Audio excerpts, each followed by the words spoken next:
Hi everyone, welcome back to another Hacks and Chats with Mike McDonald. I have a very special guest. We have Emily Chadbourne joining me today. Emily, thanks for being a guest on the show. Thank you so much for having me. I'm excited. So Emily is a coach, author, and keynote speaker that specializes in helping people create the business of their dreams by being unashamedly human. So Emily, hopefully we're going to dive into the 5 steps of manifesting your successful business today. I can't wait. So before we get into those 5 steps, share with us how you got into the idea of manifesting.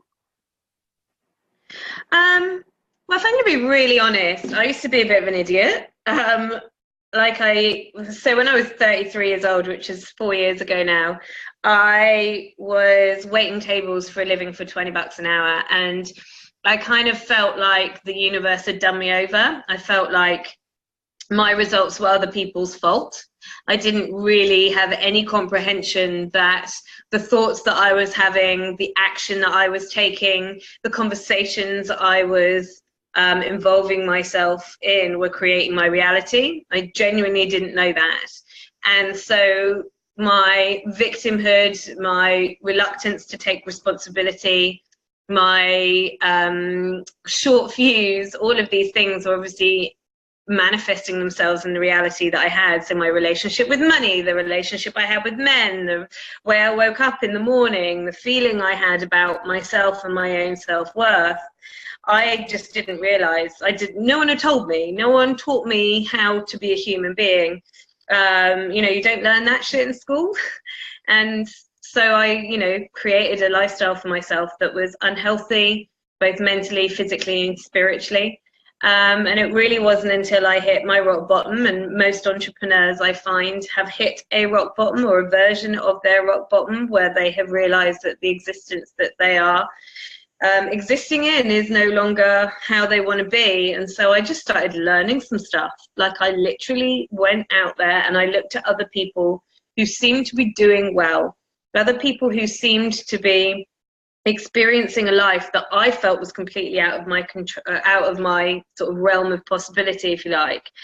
And I think I started learning it on a very logical level. I wanted to know the exact how to. I wanted to know the next step. I wanted someone to, the binary education system that we've all been sort of dragged through here in the West tells you that once you complete a certain stage, you achieve a certain credit, then you will know certain stuff that will hold a foundation for you to learn the next bit and the next bit and the next bit. And that's what I was looking for. I was looking for the blueprint. And because the universe is hilarious, what I found was a mass swirling mess of my own head that really needed to be sorted out before I could even start thinking about any kind of logical business strategy. And so I kind of had, without sounding like a wanker, I kind of had my own sort of spiritual awakening. I had a couple of years in business where I was scraping by. I was learning all this stuff about neuro-linguistic programming. I was learning a lot about metadynamics, which is a subsidiary about that. I was studying positive psychology. I was helping myself and helping other people, but it was very limited. I felt like I sort of hit the ceiling, if you like, and I couldn't quite break through the next barrier of wealth. I couldn't quite break through the marketing. I hadn't quite nailed sales, and I couldn't work out what the logical step was. What did I need to learn next? And the universe just threw some lessons in my path. They were very painful, as these lessons tend to be, and sort of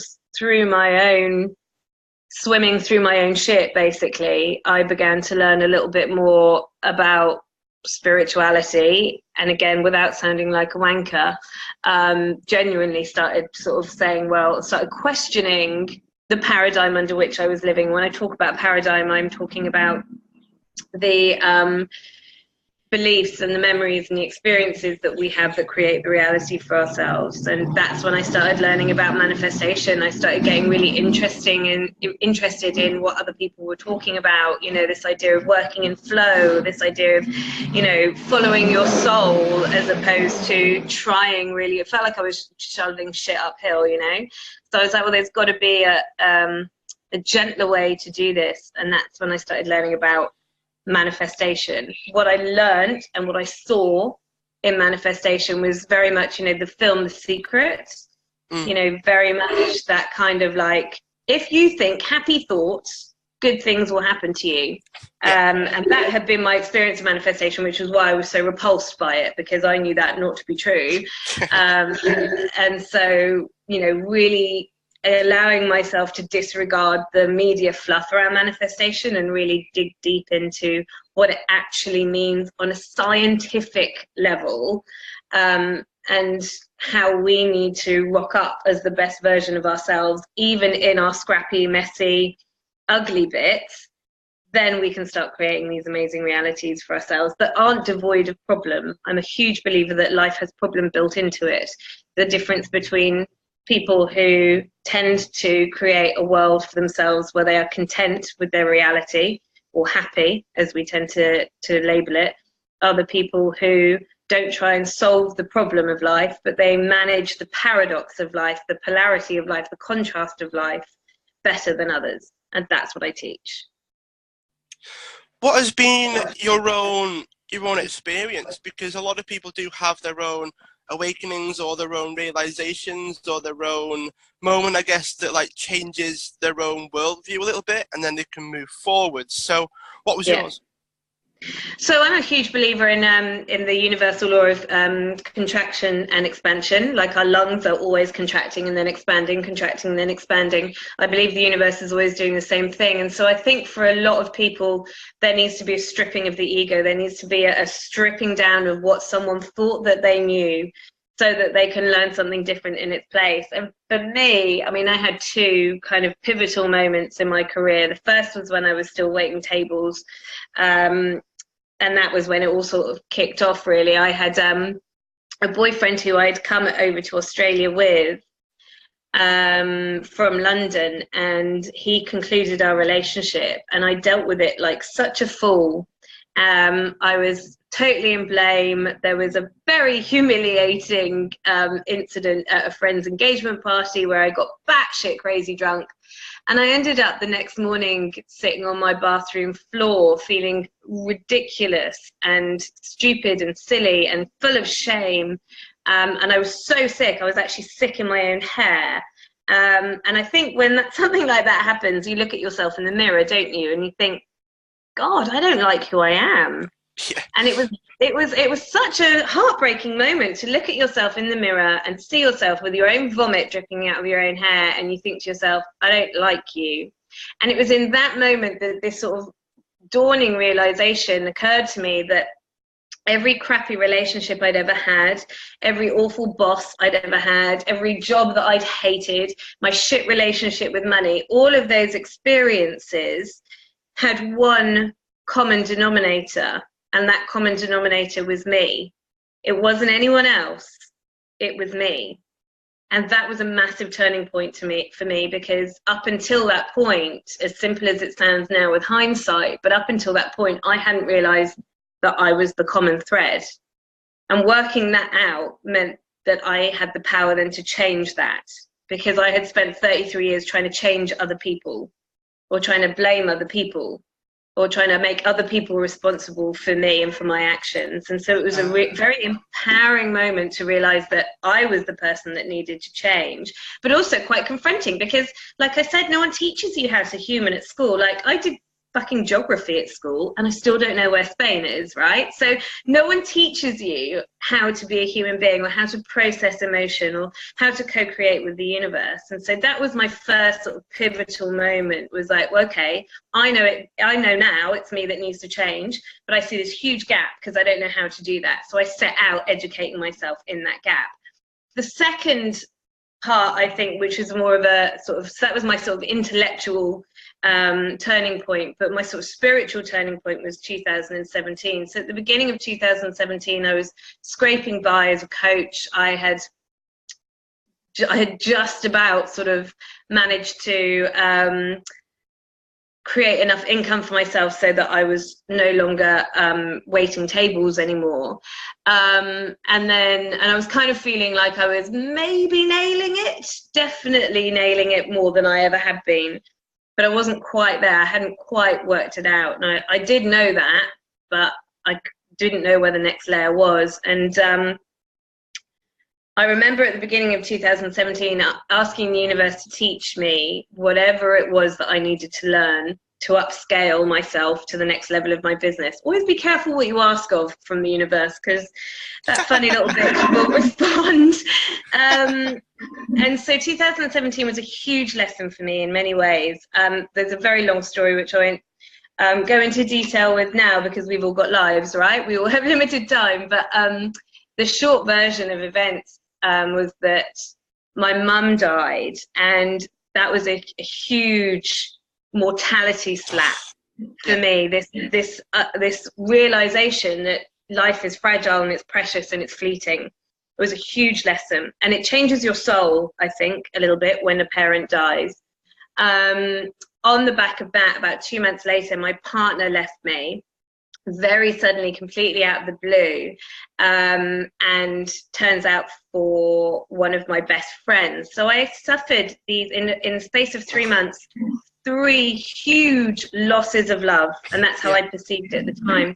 And because my business was never really stable or particularly structured or solid, I was just still scraping by. Obviously, with everything that was happening with my mum, like, all of a sudden I found myself on top of this, completely broke again. And I remember being at home, and I'd injured my ankle running on sand. Running is my moving meditation. It clears my head. I absolutely adore it. I don't do it for my fitness. I do it for my mental health. And so also having that taken away from me, it felt like, again, it's this idea that the universe will strip you down. Nothing gets built from anywhere but ground zero. And I didn't know this at the time. And so I was standing in my flat, and I just remember feeling like I can't be on my own. I didn't know what to do with myself. The grief, the pain, the anger, the betrayal, the physical pain that was now manifesting itself in my foot. I couldn't even wait there. And I called a very dear friend of mine called Kim. And Kim lives 4 blocks around the corner from me. And I called her and I said, I need to be with somebody. I need someone to hold me right now. And she said, I'm making a risotto. And I was like, that's a strange thing to say to me right now. But she was like, I can't leave the stove. So she was like, come round here. I can't come to you, but you come to me. And of course I couldn't wait there on my foot. I couldn't press the accelerator on the car pedal to even drive myself. So I had to call an Uber. Now, it's kind of embarrassing to get in an Uber and say, hello, can you drive me 4 blocks round the corner, please? But I didn't really have huge amounts of a huge option other than that. So I get into this Uber, and you know when, like, I don't know if they send people to Uber college or something where, like, they just learn very basic small talk chat. So, like, insert standard Uberman chat here. Offers me a mint, offers me a bottle of water, asks me how my day goes. I respond, I'm playing the game. How long have you been working? When's your shift going to end? The whole time, like, just trying desperately to hold all of my shit together. And randomly, it was such a bizarre question for him suddenly to come out with. This Uberman turns around to me and he said to me, are you happy with your life? Now, obviously, my logic brain is going, your mum's just died, your partner's just left you for your best friend, and you've got a bust foot. Oh, by the way, you're also completely, totally and utterly broke. You've just had to borrow money off your dad as a 36 as I was at the time, 36-year-old woman. So, no, it would be your standard response, right? But as I turned around to say to him, no, I opened my mouth and the word yes came out. And it was congruent. I wasn't paying lip service. I wasn't trying to make better the atmosphere in the cab. I genuinely meant, I'm happy. I'm happy with my life. And I couldn't really understand it. And I kind of sat with it. It was such a weird sensation. Anyway, I get to my friend's house, to Kim's house, and we're having a chat, and I am just falling apart at the seams. Snot flying everywhere. I'm not an attractive crier in any way, shape, or form. So it was a pretty ugly situation all round. And my friend Kim, I turned around to her and I said, Kim, I feel like the universe is just dumping on top of me, and I don't know what to do with it. And she said something that stuck with me. She said, babe, the universe isn't dumping on you. The universe is like your personal trainer, like your PT at the gym. And right now, this is a really grueling session, and it hurts to do another rep. But you are going to do that other rep. And tomorrow, whenever tomorrow comes, you are going to wake up and you are going to look in the mirror and you are going to realize that you have got more stamina, that you are fitter, and that you are more resilient as a result of this workout. So just hold faith with that. And it was the best thing that anyone could have ever said to me. And it has come back to me. I cannot tell you how many times that conversation has come back to me, especially in business. But I still couldn't quite work out this idea of being happy and all of this awful stuff happening to me at the same time. And I sat with it for about 3 or 4 days, and I meditated on it and I meditated on it and I pondered it and I thought about it. And then all of a sudden, it just came to me that life is a paradox. And when I talk about a paradox, I mean, it is in its very nature the opposite of itself. So how can I know what day looks like if I've never seen night? How do you know what hot feels like if you've never felt cold? How do we know what love is if we've never experienced loss? And so this idea that the universe is happening in this full polarity all of the time, everything that is happening has a polar opposite, the positive and the negative. And so if I can get through this bit of really shit stuff happening, I know that I can handle it, and therefore the opposite of it has got to be coming my way. And one of the things that mum dying taught me was that nothing is permanent. You're not permanent, I'm not permanent. The laptop I'm speaking into now, not permanent. The last season of Love Island, thank fuck, is not permanent, right? And so if I can hold on through these awful feelings, and they are awful feelings, there's no denying it. Manifestation isn't going to stop death. It's not going to stop redundancy. It's not going to stop heartbreak or betrayal or war. These things are part of the fabric of life. But if we can hold on in those times, if we can promise ourselves that in the wake of that, we will continue to practice the free will that we do have, right? We can't affect other people. We can't affect the weird stuff that the universe is doing. But if we can hold on to our own free will and exercise that, i.e. we continue to wake up, we continue to keep going, we continue to understand that we are only ever going to change something if we take action to it, then we can absolutely have the opposite of what we are currently experiencing. And so that's what I did. I literally went on a Facebook Live the next day and started talking about this idea of life being a paradox. And if you are in pain right now, understand that it is not permanent, that it is transient, that it will morph and it will grow and it will be something different tomorrow. And that real healing can happen for you if you are willing to learn and to grow and to evolve and to come back more resilient. And that is the difference, I think, between the people that heal and the people that don't, is the people that don't heal are the people who will stay in the emotion and they'll stay in the victimhood, they'll stay in the blame. And the people who do heal are the people who turn around and go, I'm so glad that that happened to me. And I would go through every single second of that pain again, because what I have created in the wake of that is far better than anything I could have ever dreamed of. And that's when that is a life lesson that I have applied in business. And I've taken myself from quite literally this time last year borrowing money off my dad to 12 months later running and operating a successful global 6-figure business where I teach other people this mindset. One of the things that did stand out was that it's about the pain, I guess, is something that trains you, if you will, for improvement or success, or for the the next round, so to speak. And I like when you said that you do actually get better like afterwards. Like people try to avoid it or deny that it's happening or try to do whatever they can to lessen the blow, so to speak, without realizing that, you know, if anything, it becomes more of a shock to your system if you try and do those things as well, and it can actually make it harder to bounce back. And then there are people that just go through it, just let it happen, experience it, get to the other side, and then figure out how to make changes next time. I think people try to do too much before it happens without realizing that the actual change doesn't happen until after you've experienced it. Yeah, absolutely. And I think this is where the traditional or the bullshit that we are fed around manifestation is really dangerous. Elements of positive psychology, I'm a huge believer in positive psychology. I'm a huge believer and practice positive psychology and teach it. But I also think it's got quite a dangerous element to it because, you know, we can't. So there's this brilliant practitioner, his name's Hugh McKay.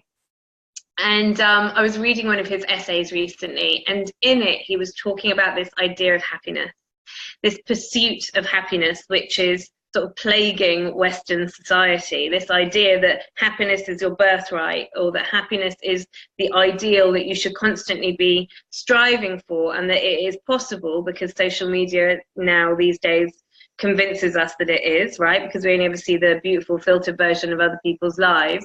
And so, you know, we are encouraged to believe that happiness is something that we can constantly experience. But in the pursuit of that happiness, what we've done is demonize the harder feelings of being a human being: frustration, anger, disappointment, failure, right? And so because we are demonizing those feelings, we're not talking about them, we're not transcending through them, we're not allowing them to come, knowing that nothing is permanent, knowing it can't hurt you, letting it go on the other side, learning from it, coming back stronger, fitter, more resilient with a bigger, better lesson. And so what tends to happen is no one is happy. So what he suggests is we put down this idea of happiness, and instead we ask ourselves the question, is this experience making me more whole? And if the experience is contributing to your wholeness, then you're on the right path.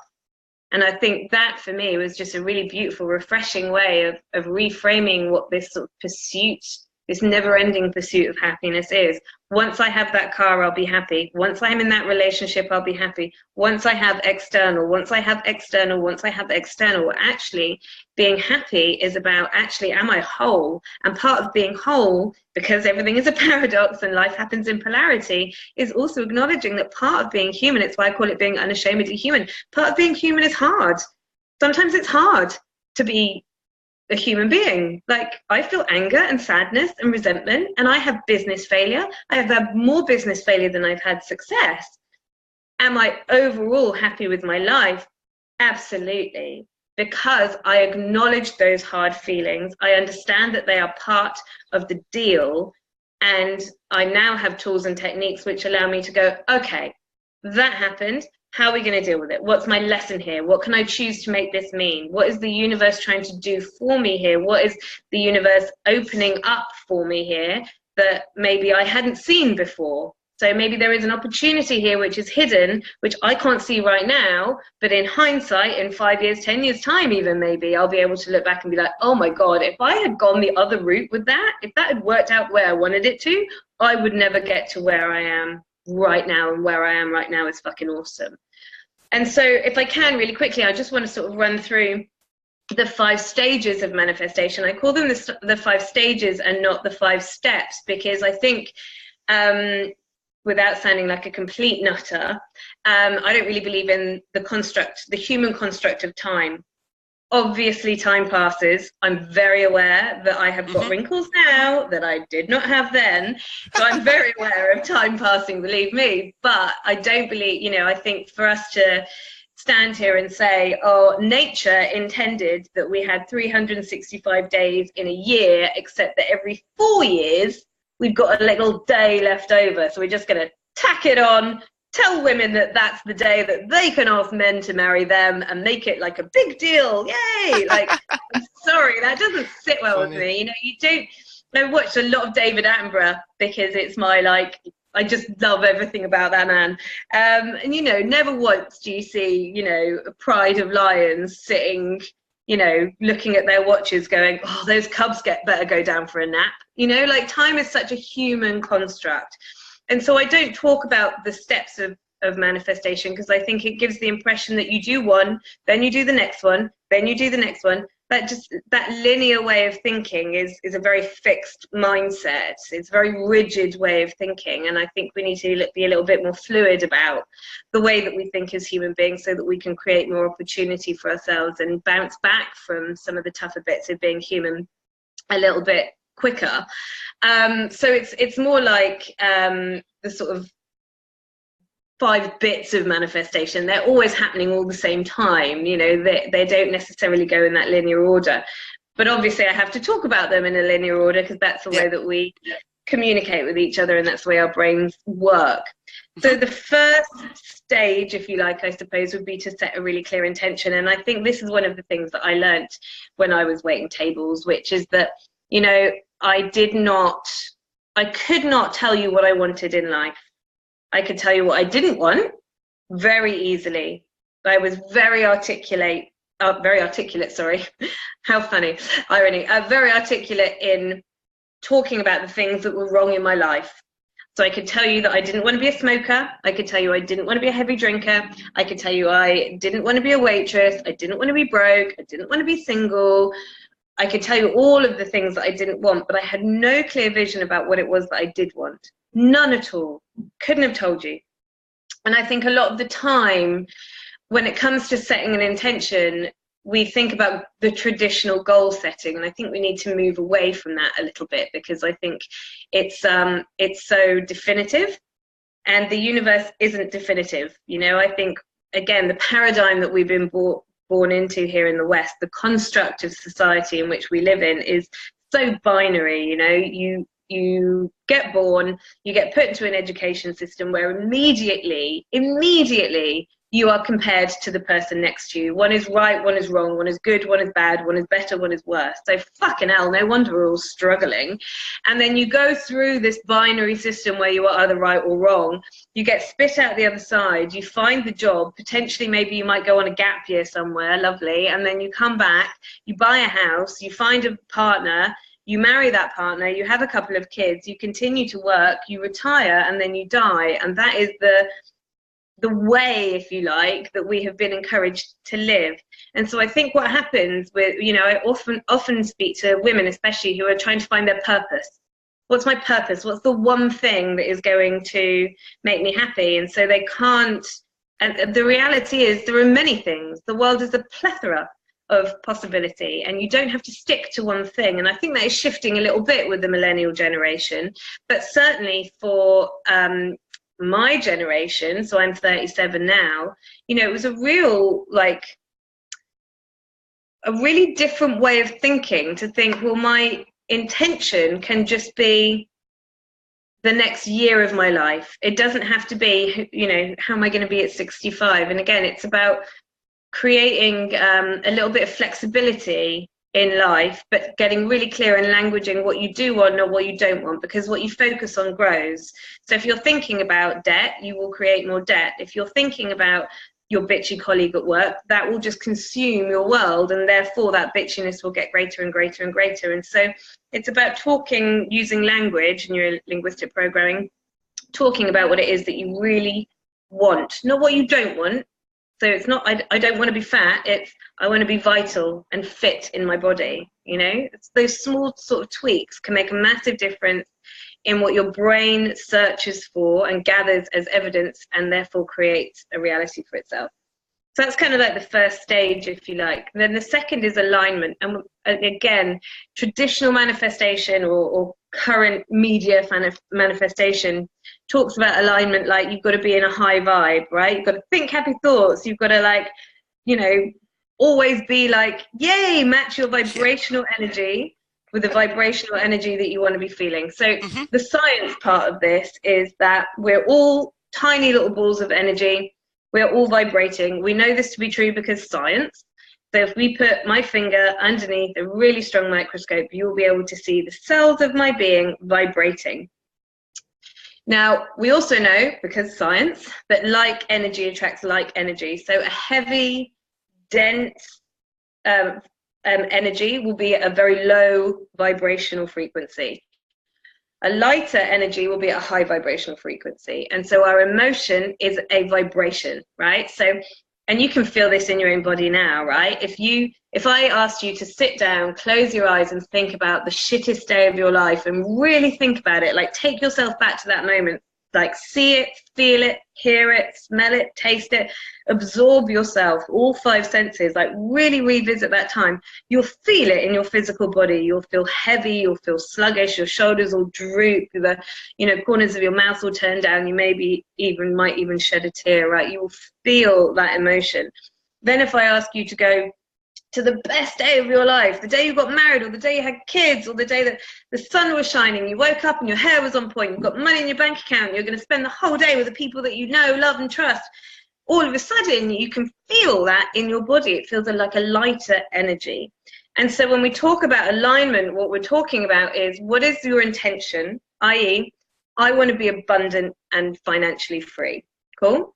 So we need to match that vibrational frequency as much as possible so that we can attract like circumstances, experiences, people, and opportunities to have that manifest in our actual reality. And so, again, what I often find is that people set their intention in a binary way. So they talk about their intention with like money. They talk about, I have the intention to have this much money in my bank account by this date. Now, if you've ever read any of Napoleon Hill, Think and Grow Rich, there is some merit to that. But what I have found in my observation, and also my own personal experience, is that actually money doesn't create a vibrational frequency for me. Feeling does.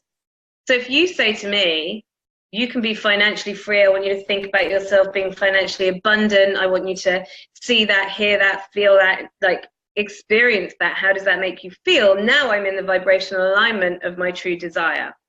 Not, you've got to make X amount of money by X date because otherwise you're a fucking failure, which is how I often see people set their intention. So yeah. Do you know what I mean? Like, it's true, right? That's how I used to do my business goals. I've got to make this much money by this time, and if I don't, I've fucked it. Yeah. God, like that just makes you feel like. The other thing that I just want to say very quickly about being in alignment is, again, what you'll see in sort of mainstream manifestation coaches is that they talk about always being in those high vibrational frequencies of abundance and love and joy and enlightenment, and staying away from those low vibrational frequencies like fear and scarcity and apathy and shame being the lowest vibrational frequency. I agree with that to an extent. My issue with that comes that what we're then doing is demonizing sadness and normal human emotion, and I think that's more dangerous. I think to be able to say, so the difference between vibration and frequency is, my vibration is, what am I thinking? I'm thinking, yay, I'm really happy today. That's where my vibe is. Or I wake up in the morning in a fucking shit mood, and then it starts raining and I miss my tram and I'm in a low vibration, right? Frequency is higher than that. It is, what is my intention, right? So my frequency is to be the person who has a 7-figure business, travels internationally, and speaks in front of huge audiences, and her best friend is Oprah. So my frequency is there. That doesn't mean to say that when I'm having a bad day, I can't have a bad day. And I think it's important that we allow ourselves to experience those bad days, to learn those lessons, to know that grief is nothing that we can manifest ourselves out of. I'm sorry, but when grief hits me, because my mum's been dead for only just over a year, when grief hits me, it fucking floors me. I'm not going to be like, no, I've got to have a high vibrational frequency. What I need to do is give myself a chocolate bar and have a cry. And once I've done that, then I can transcend through it and come out the other side of it. But what I often see is people like, no, don't have those bad, hard feelings. Just be happy all the time. And it's just bullshit. Like, you're setting yourself up to fail in that respect. So be aware of your vibrational frequency, be aware of the conversations you're having, be aware of the people that you're hanging out with. If you're constantly hanging out with Debbie Downers, your vibrational frequency will be much lower. So, start thinking about, you are the sum of the 5 people you hang out with the most, right? So how much money are they earning? What sort of relationships do they have? What kind of conversations are they having? So that's where those two sort of start off. The next stage, if you like, is action. And I like to say, take motherfucking action, not just action. And the secret missed this vital component out. You can sit at home and you can wish for the red Ferrari, but it's not going to rock up at your door unless you take the action to create that. And I think for business owners especially, it can be quite overwhelming to know what action to take, because there's so much free content out there.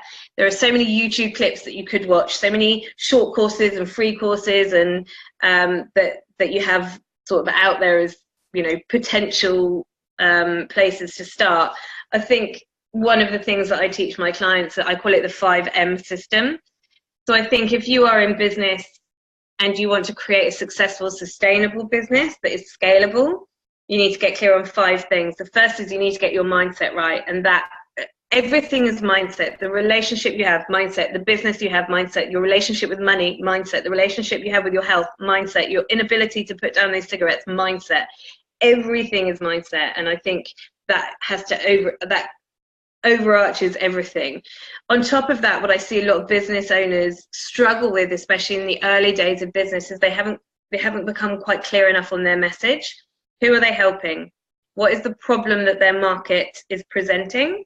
And what is the problem that their market thinks that they need solving? And so I see lots of people who have this beautiful desire to help people, but they can't articulately, struggling with that word today, the irony, they're struggling to really actually talk about what it is that they do and how they solve a problem for somebody, or even the problem that they solve in the first place. So you've got to get really clear on your message, and that can change, right? Let's get out of this binary way of when I first started out, I was a dating coach. I don't think I've got any clients who are single come to me because they're single, but because I've allowed the universe to guide me in a different way. If I was still trying to flog that I'd still be broke, right? So your message will change as you evolve and grow, and if you're doing life right, you will evolve and grow.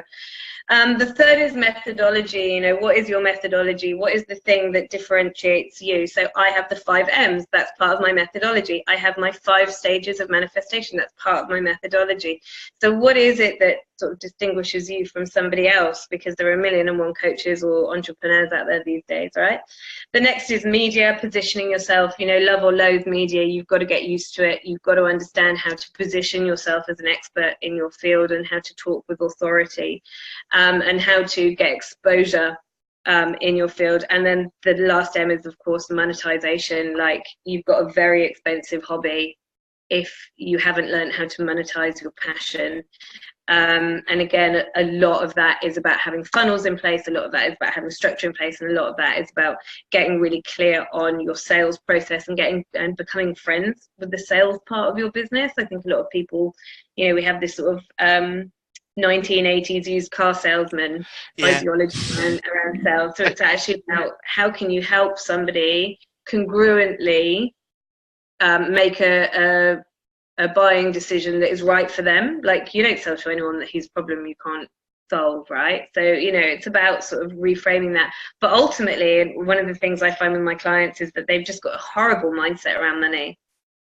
So many people fear it, or they see it that unconsciously they don't even recognize that this is a thing. And so this rather elegantly brings me into my 4th step, which is to release something. So in order to grow, you have to shed.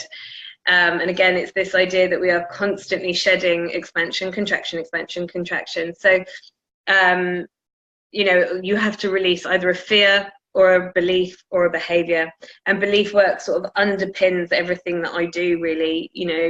I'll give you a really quick example of how your belief will create your reality.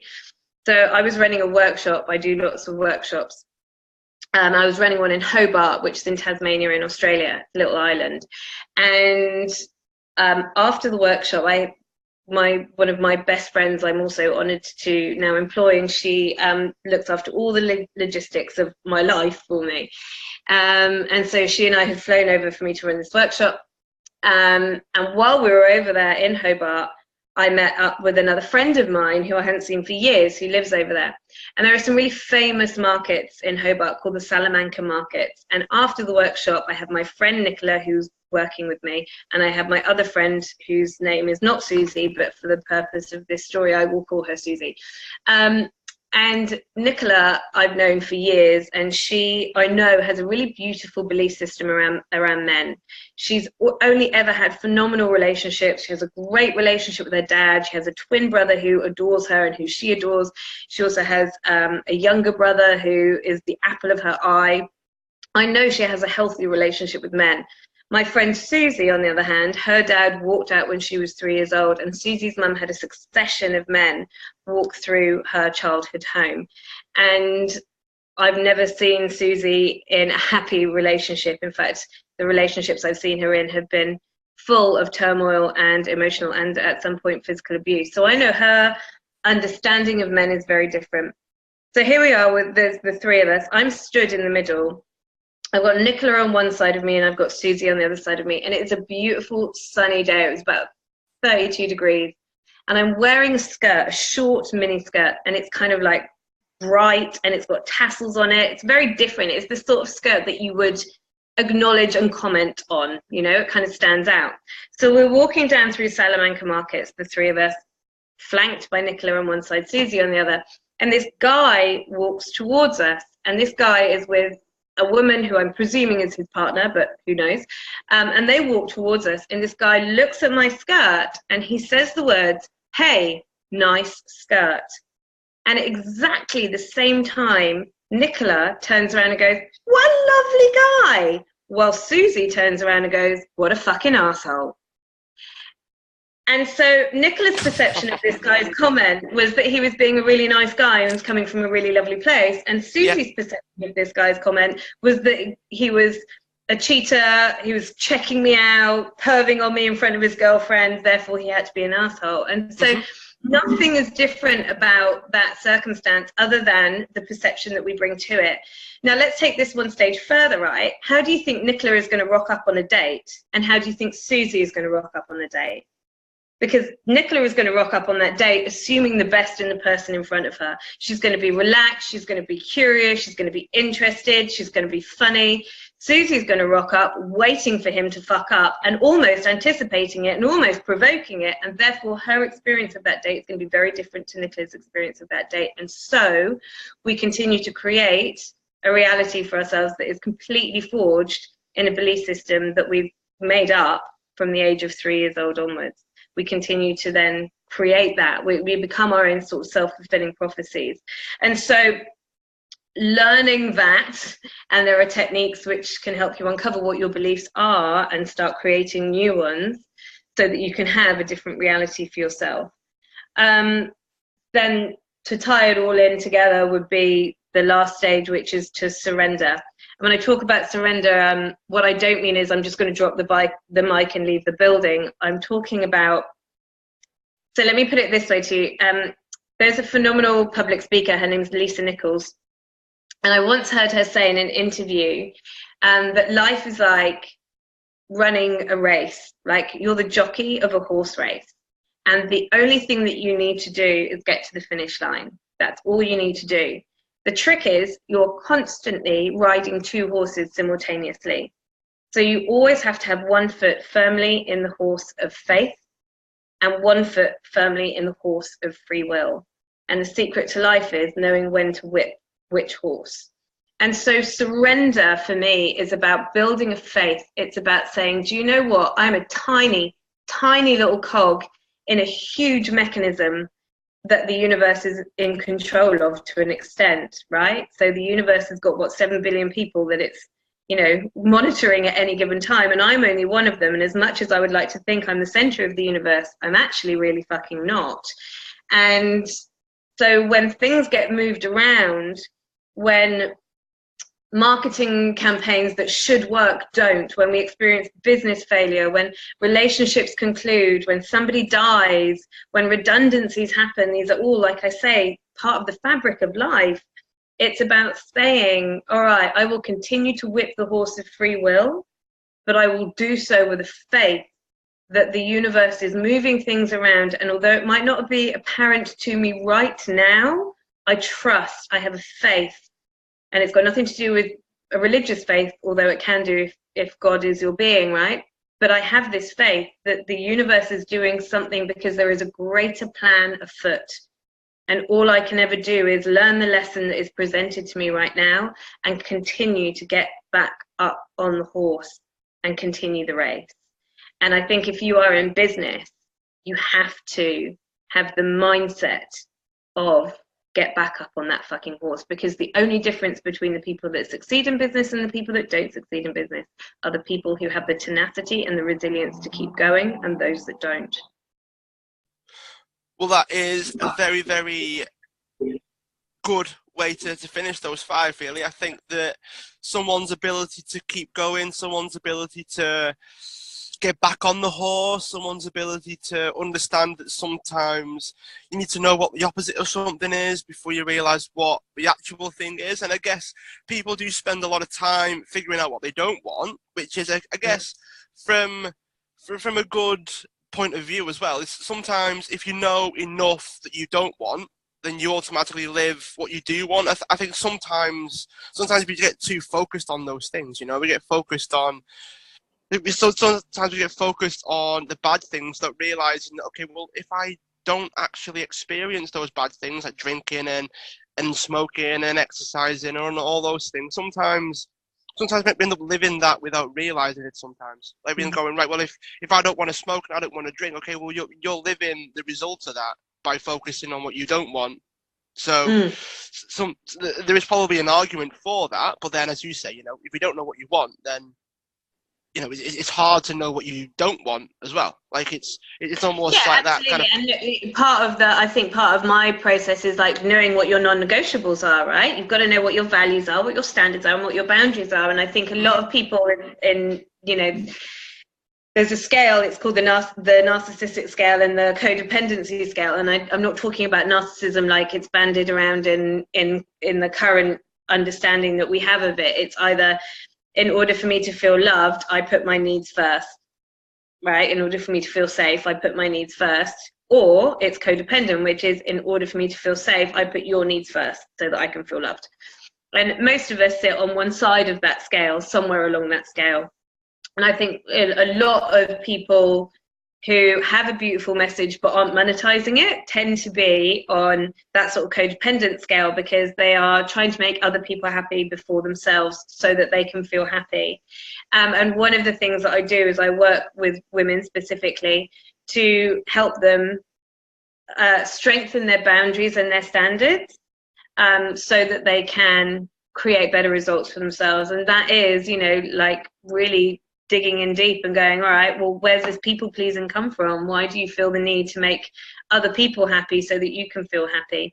And part of that is going, all right, where are my non-negotiables? What behavior will I no longer tolerate, either of myself or of the people around me? And so, yeah, absolutely, there is an argument for knowing what it is that you don't want. Unfortunately, when I see people in the early stages of business, all they can do is tell me what they don't want. They don't have a clear vision of the person that they want to be, and therefore it's really hard to create that reality for yourself. Yeah, I think it is having that negative bias as well, isn't it? People just focus on the negative in the hope that the positive will show up. But again, as you mentioned in the sort of talk that you gave, is that you need both. Like it's the same thing with the alignment. You need both. With the actions, you need all those 5 things, but you also need to figure out like what you're moving away from as well. Like there's not just an element of what you're moving away from, is what you're moving to as well. Like you need that both. I quite like how you sort of go through the release process as well, of fear or belief or behavior. That seems to be quite helpful for people, because sometimes you need to let a behavior go, which is I guess that's one of the I guess that's one of the easier things to let go of sometimes. With the belief and the fear, I imagine at least being a little bit harder. And yeah, I like the analogy of the horses as well. So yeah, thanks for that, Emily. I appreciate that. If You're people so welcome. someone wants to find out about you, so someone wanted to find out more about yourself, where can people go to find out more? So you can head to my website, which is emilychadbourne.com. I, every single Tuesday, release a written blog, and every single Thursday, I release a YouTube video on my YouTube channel, which is Emily Chadbourne. I'm also really active on Facebook. Facebook is my jam. So I have a free Facebook group, and I run free courses through that group. It's called That Crazy Thing Called Life. And you're also more than welcome to follow my page, aptly named Emily Chadbourne. So you're Emily Chadbourne pretty much everywhere. So those of you that are listening, make sure, even if you just Google it, I'm sure it'll come up. So before we dive off, Emily, I've got one last question that I ask all my guests, and we've had, I don't know, silly answers, I guess you could call them, all the way up to serious answers, to everything in between. And it doesn't have to be about what we've spoken about either. So we can go completely off the rails with this one. And yeah, I can't wait to hear what.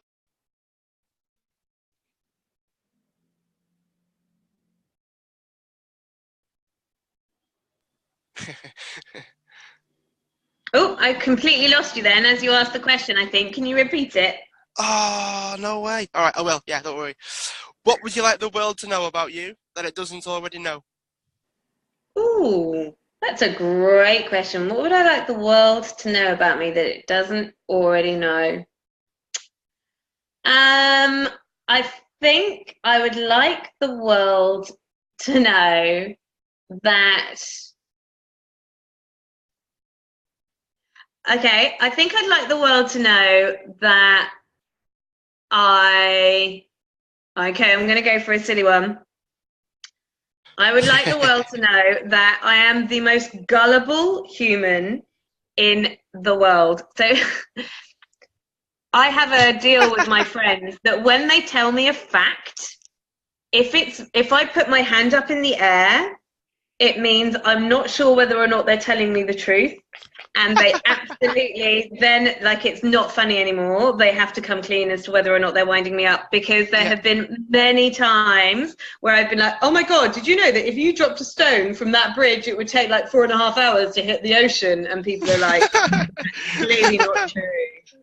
So I have been many times have my friends told me facts about, especially about Australia, various wildlife and fauna and things, like the actual man-eating plant that turned out not to be real either. But I very happily was telling people about it. So yeah, I can be exceptionally gullible at times. If you say something with certainty, I absolutely believe you.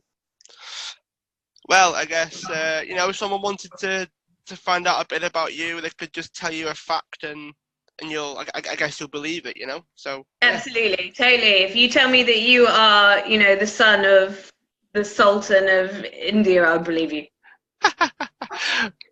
Cool. Can't wait. So yeah, I'll have my air quotes facts ready for you, Emily, for the next time we speak. People that are listening, make sure you do share this one out. I really enjoyed talking to Emily and hearing what she has to say. If you're new to the show, make sure you subscribe so you don't miss our future guests. Emily, thanks again for being a guest. I'm sure we'll keep in touch. Thank you so much.